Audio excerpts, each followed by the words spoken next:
بسم الله الرحمن الرحيم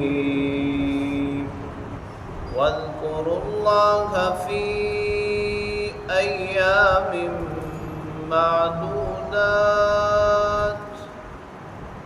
فمن تعجل في يومين فلا إثم عليه ومن تأخر فلا إثم عليه لمن اتقى واتقوا الله واعلموا أنكم إليه تحشرون صدق الله وصدق رسوله النبي الكريم۔ سورہ بقرہ کی آیت نمبر 203 کی تلاوت آپ نے سماعت کی۔ ترجمہ سماعت فرمائیں۔ وَاذْكُرُوا اللَّهَ فِي أَيَّامٍ مَّعْدُودَاتٍ، اور گنتی کے ان دنوں میں تم اللہ کو یاد کرو۔ فَمَن تَعَجَّلَ فِي يَوْمَيْنِ، بس جس شخص نے جلدی کی 2 دنوں میں، فلا اثم علیہ، اس پر کوئی گناہ نہیں۔ ومن تأخر، اور جس نے تاخیر کی، فلا اثم علیہ، اس پر بھی کوئی گناہ نہیں۔ لمن اتقى، یہ سب اس شخص کے لیے ہے جس نے تقوی اختیار کیا، پرہیزگاری والی زندگی اختیار کی۔ واتقوا اللہ، اللہ سے ڈرو۔ واعلموا، اور جان لو، انکم الیہ تحشرون، کہ تم اسی کی طرف جمع کیے جاؤ گے، اٹھائے جاؤ گے۔ زمانہ جاہلیت میں 10 ذی الحجہ کے بعد منی میں قیام کے بارے میں 2 موقف تھے، اور دونوں فریق اپنے اپنے موقف پر انتہائی سختی کے ساتھ کاربند تھے اور دوسرے کو گناہگار سمجھتے تھے۔ دین اسلام نے منی میں قیام کے بارے میں واضح موقف دیا، اپنا کنسپٹ کلیئر کیا۔ اللہ رب العالمین نے فرمایا کہ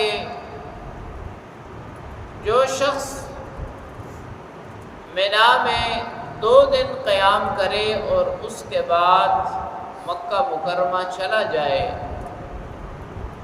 اس پر بھی کوئی گناہ نہیں ہے، اور جو 3 دن قیام کرے اس پر بھی کوئی گناہ نہیں ہے۔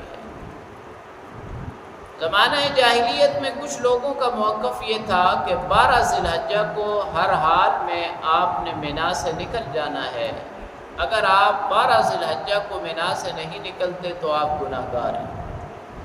دوسرے گروہ کا موقف یہ تھا کہ آپ نے 13 ذی الحجہ تک منی میں رہنا ہے، اگر آپ 13 سے پہلے چلے جائیں گے تو آپ گناہگار ہوں۔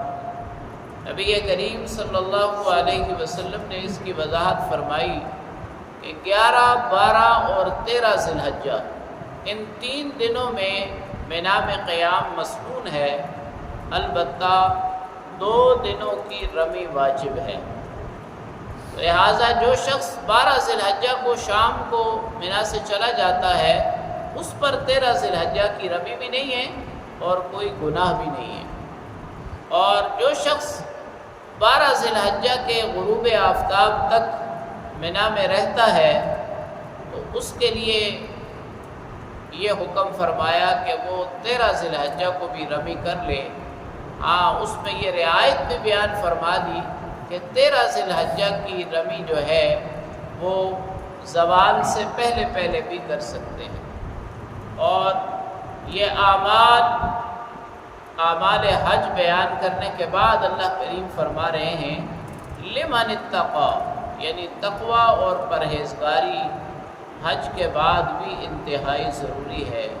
اسی لیے اللہ کریم فرماتے ہیں کہ اللہ سے ڈرو اور یہ بات ذہن میں رکھو، ذہن نشین کر لو کہ تم سب نے اللہ کے سامنے پیش ہونا ہے۔ یعنی عقیدہ آخرت بندہ مومن کے اعمال میں بڑی اہمیت رکھتا ہے۔ اللہ کریم سے دعا ہے اللہ تعالیٰ کلام پاک کو پڑھنے، سمجھنے اور اس پر عمل کرنے کی توفیق نصیب فرمائے۔